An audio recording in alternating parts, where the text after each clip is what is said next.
से कौना भाग में कोना भाव में कहतिया हर मर जयती गर्दन रेती अरे जिया प्यासिया ह दुनिया से अलविदार लेती का कही अमरनाथ भैया बड़ा दुखद घटना हो हर मर जयती गर्दन रेती दुनिया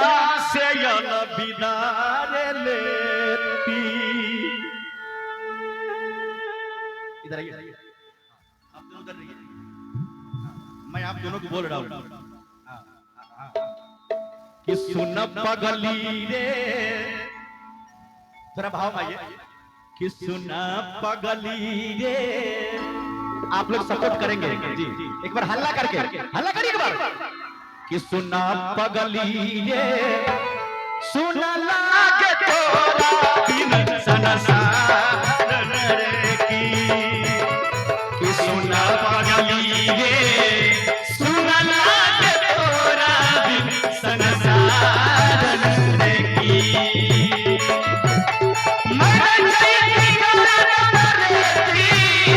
दुनिया से अलविदा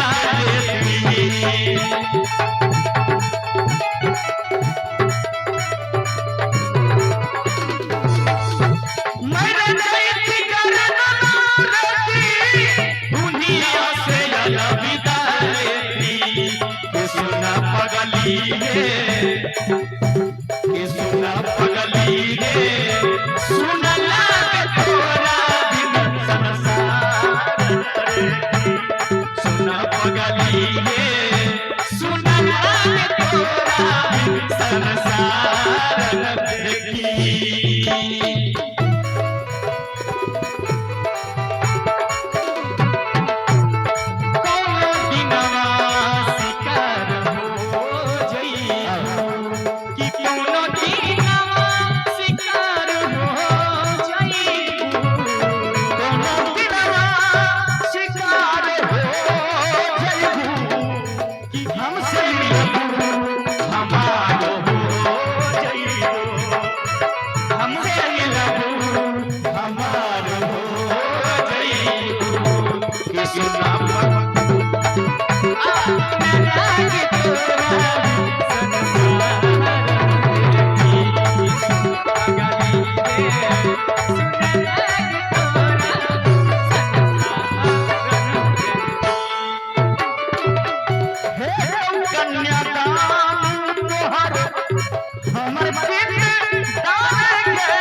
दूसर के नाम से